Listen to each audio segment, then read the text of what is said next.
Žádný jiný nápoj nemá takovou pověst a romantickou historii jako tento. Sedávali u něj malíři, herci a básníci. Do kaváren a kabaretu na Montmartru, kde se tento nápoj podával v takzvanou odpolední zelenou hodinku, přicházeli také hudebníci a ovšem i řemeslníci a všichni, kterým tento nápoj učaroval. Žádný jiný nápoj nevzbudil tak vášnivé odsouzení a žádný jiný nápoj nebyl zakázán téměř 1 století. Legenda praví, že se absint zrodil ve švýcarském údolí Val de Travers. Tehdy to ale nebyl alkoholický nápoj, získal patent jako univerzální všelék. Psal se rok 1792.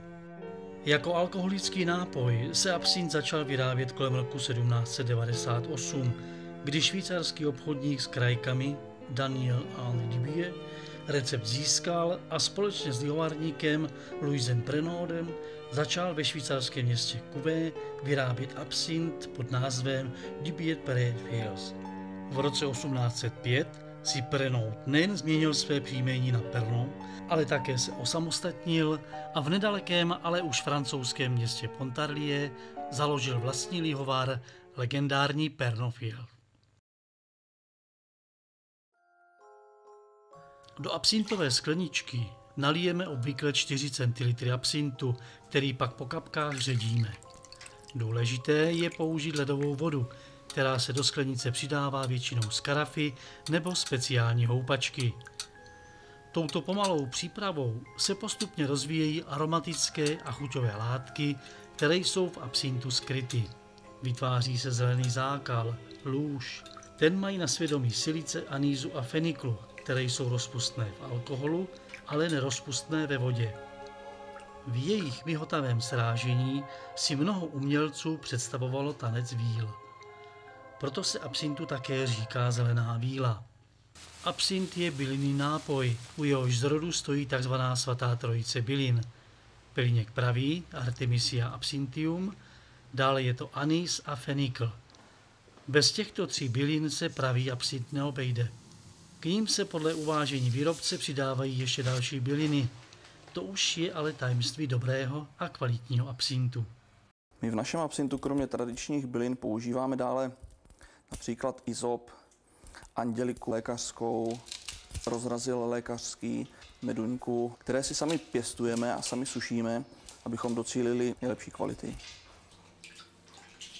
Byliny se nejprve macerují v kvalitním obilném lihu. Vzniklý macerát se znovu destiluje. Dostaneme čirý alkoholický nápoj, absint, označovaný jako blanche. Pokud chceme mít zelený absint, vkládáme do destilátu nové byliny. Z nich se při máčení uvolňuje chlorofyl, který dává absintu svou typickou zelenou barvu.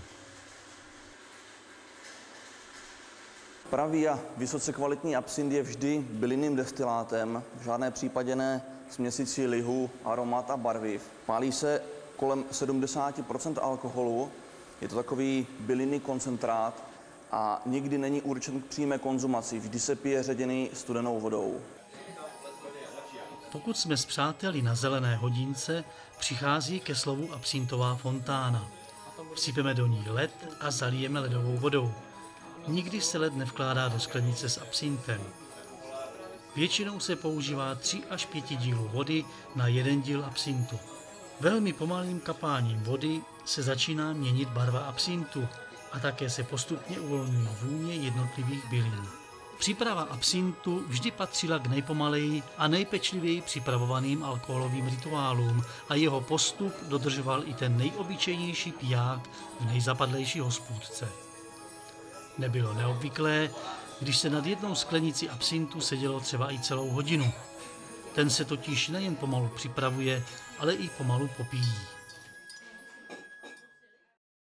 Nápoj se rychle stal populární napříč všemi třídami francouzské společnosti a začal nahrazovat víno.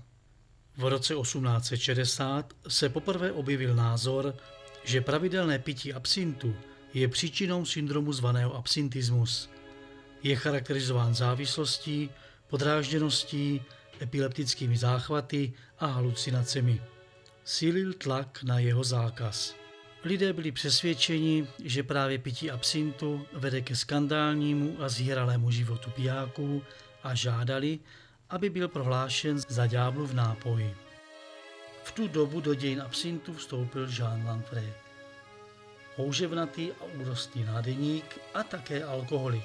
Po hádce se svojí těhotnou manželkou, notně spitý, vzal zbraň, zastřelil jí i své 2 děti. Hlaveň pak obrátil proti sobě, ale přežil. Pobouření vesničané, zděšení zločinem, označili za hlavního viníka absint. Jsou přesvědčeni, že díky obsahu chemické sloučeniny tujon je absint víc droga než alkohol. Názory na toxicitu a nebezpečnost tujonu se nějakým způsobem vyvíjely a v minulosti byly dost zatížené nedokonalými metodami analýzy. Pokud by měl tento tujon způsobovat nějaké tedy zásadně vážné neurotoxické poškození organismu, tak by se musel vyskytovat absintu ve významně vyšší koncentraci, než teda se vyskytuje a viníkem, který tedy způsobuje potom nakonec i ty neurotoxické poruchy a poškození, je alkohol. Příběh Jeana Lanfrey ovšem zasadil absintu tvrdou ránu. V roce 1907 zakázali nápoj Švýcaři a Belgičané, o rok později i Holanďané. V roce 1915 Francouzi. V Německu začal zákaz platit až v roce 1923. Tehdejší Československo a některé další země zákaz nepostihl. Současný svět od předsudků a zákazů upouští. Absint se opět vrací na scénu. Na rozdíl od Švýcarska však nemá mnoho zemí zákonnou definici absintu. Výrobci proto mohou svůj produkt nazvat absintem bez jakékoliv závislosti na právní úpravě. Při výběru se tedy vyplatí obezřetnost. Ne vše, co má na láhvi napsáno absint, je opravdovým tradičním nápojem. Většina těchto alkoholů neobsahuje nebo jen velmi málo pelíněk, anýs či fenikl. Po maceraci je vynechána závěrečná destilace nápoje. Proto se tyto absinty i při správné přípravě vůbec nezakalí a jsou hořké. Někteří výrobci jdou v šetření ještě dál. Místo skutečných bylin používají jen bylinné aroma. Aby získali zelenou, často až fluorescenční barvu, přidávají umělá barviva. Drtivá většina českých absintů jsou pouze směsi lihu a trestí, nebo při nejlepším maceráty. Navíc se jako marketingový tah objevil český ohnivý rituál. Recept zní: polit cukr trochou absintu a zapálit. Plamen po chvíli uhasit, přidat vodu, zamíchat a vypít. Nebo také možná vyhodit, jak s ušklepkem dodávají někteří ctitelé tradic.